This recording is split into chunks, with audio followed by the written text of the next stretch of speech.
ये बात है हरिपुर गांव की। एक रात रामू साइकिल से अपने घर की तरफ लौट रहा था। रात घनी थी। रामू तेजी से साइकिल चला रहा था। कितनी देरी हो गई आज तो। अच्छा है लखन की साइकिल मेरे पास है, वरना तो पैदल ही घर जाना पड़ता। मैं तो सोच रहा हूँ कि कुछ दिन और साइकिल अपने पास ही रख लेता हूँ। लखन जब मांगेगा तब दे दूंगा।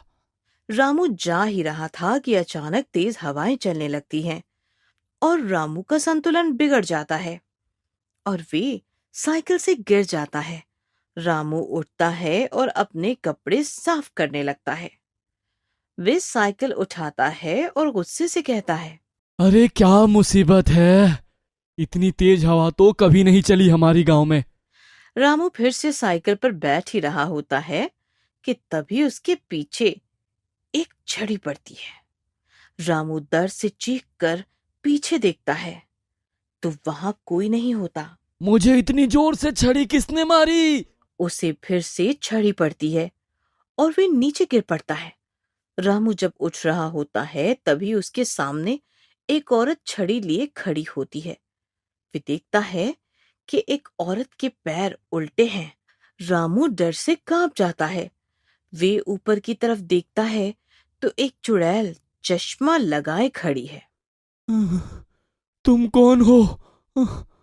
ये सब बातें छोड़ो और चुपचाप मुर्गा बनो वरना छड़ी पड़ेगी। रामू चौंक जाता है। चुड़ैल उसे फिर से छड़ी मारती है। आह, लेकिन मुझे मुर्गा क्यों बना रही हो?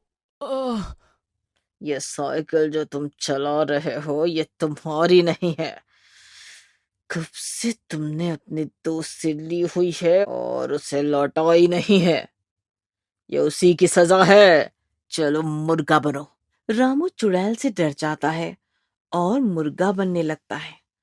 पूरी रात वे मुर्गा बना रहा। उसके पैर में बुरी तरह से दर्द हो गया। चुड़ैल उसे छड़ी मारती है और गायब हो जाती है। रामू धीरे धीरे खड़ा होता है और अपने हाथ अपने पैरों पर रखता है। अरे बाप रे। आह, दर्द के मारे पैर कांप रहे हैं। मर गया रे। आह, रामू जैसे तैसे साइकिल उठाता है और चलने लगता है। रामू अपने दोस्त के पास साइकिल लेकर आता है और लखन का दरवाजा खटखटाता है। लखन दरवाजा खोलता है। अरे रामू तू, इतने सुबह सुबह क्या बात है? माफ करना लखन, मैंने साइकिल लेकर वापस नहीं करी थी, बस वही लौटाने आया हूँ। लखन देखता है कि रामू थोड़ा परेशान लग रहा है। ये सब तो ठीक है रामू, लेकिन तू इतना परेशान क्यों लग रहा है? बताओ मुझे। क्या बताऊं लखन, कल मेरे साथ जो हादसा हुआ है ना, अरे बाप रे, मेरी तो सांसें ही अटक गई है। क्यों? क्या हुआ ऐसा तुम्हारे साथ? रामू लखन को रात में हुई घटना के बारे में बताता है और लखन को इस बात पर हंसी आ जाती है। वे रामू का मजाक बनाते हुए कहता है।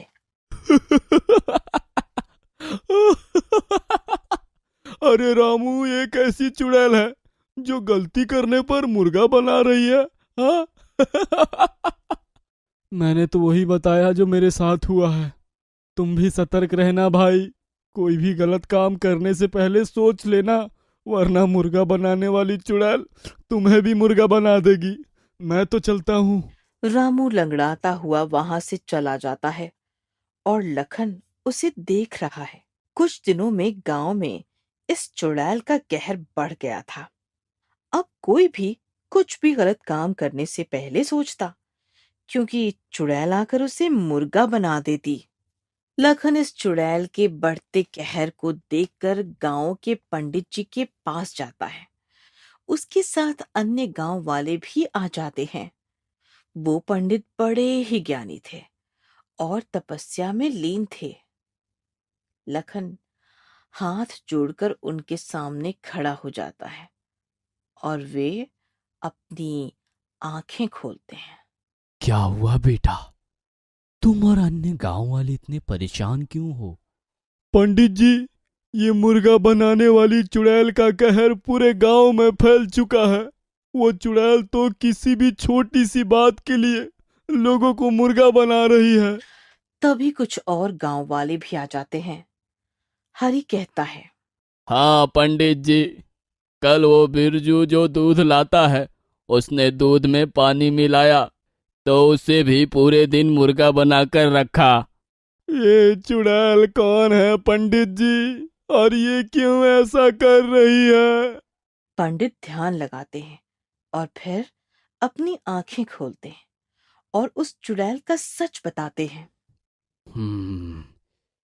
ये चुड़ैल कोई और नहीं बल्कि एक टीचर थी, जो अपने बच्चों पर बहुत सख्ती करती थी और उन्हें मुर्गा बना देती थी। छुट्टी होने पर एक दिन कुछ शरारती बच्चों ने इस टीचर को कमरे में बंद कर दिया और दरवाजा खोलने के लिए वह कुर्सी पर चढ़ गई। अचानक से उसका संतुलन बिगड़ा और वह गिर गई और उसकी मृत्यु हो गई। तब से उसकी आत्मा भटक रही है और वह गांव-गांव जाकर सबको उनकी गलतियों की सजा देती रहती है। हमें उसकी आत्मा को मुक्ति देनी होगी, वरना वो ऐसे ही भटकती रहेगी। हमें इस चुड़ैल से मुक्ति चाहिए पंडित जी, आप हमें कोई उपाय बताइए। हाँ पंडित जी, हमसे जो होगा हम करेंगे, लेकिन हमें इस चुड़ैल से छुटकारा दिला दीजिए।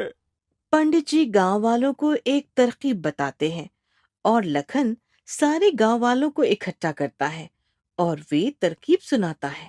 सुनिए, अगर हमें उस चुड़ैल से छुटकारा चाहिए तो ये हमें मिलकर करना होगा। सभी गांव वाले तैयार हो जाते हैं। अगले दिन सभी गांव वाले मैदान में जमा होते हैं और सभी गलत काम करने लग जाते हैं। कोई चेन चुरा रहा है, हरी दूध में पानी मिला रहा है, कोई झूठ बोल रहा है, कोई दूसरों पर थप्पड़ मार रहा है। तभी वहां चुड़ैल आती है और ये देखकर हैरान हो जाती है। तुम गांव वालों को कभी अकल नहीं आएगी, सभी गलत काम कर रहे हैं। अब तुम सबको मुर्गा बनना पड़ेगा। चुड़ैल अपनी छड़ी लंबी करती है और गांव वालों को मारने लगती है। सभी गांव वाले एक एक करके बैठने लगते हैं।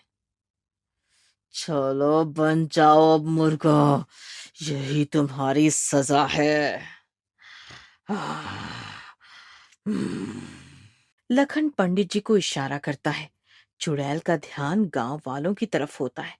तभी पंडित जी गंगाजल हाथ में लेकर मंत्र पढ़ते हैं और उस चुड़ैल के ऊपर डाल देते हैं और चुड़ैल तड़पने लगती है। ये क्या हो रहा है मुझे, ये क्या हो रहा है मुझे। मैं तुम सबको सजा देकर ही रहूंगी, मैं तुम सबको सजा देकर रहूंगी। ये तुम्हें हमेशा के लिए मुक्ति कर देगा और तुम इस दुनिया से चली जाओगी बेटी, चली जाओगी। चुड़ैल वहां से गायब हो जाती है और सभी गांव वाले खड़े हो जाते हैं और चुड़ैल से मुक्ति पाकर खुश हो जाते हैं। लखन और पंडित जी, आज आप दोनों की समझदारी की वजह से हमें इस मुर्गा बनाने वाली चुड़ैल से छुटकारा मिल गया। हाँ, छुटकारा तो मिल गया बेटा, लेकिन फिर भी हमें ये सबक नहीं भूलना चाहिए कि हमें कोई गलत काम नहीं करना चाहिए। लखन और रामू एक दूसरे की तरफ देखते हैं और पंडित जी के बात पर रजामंदी देते हैं। वहां के महाराज ने अपने सैनिकों को आदेश दिया, इसी समय अंतरिक्ष यान लेकर जाओ और पता लगाओ कि ये स्वादिष्ट सुगंध कहां से आ रही है।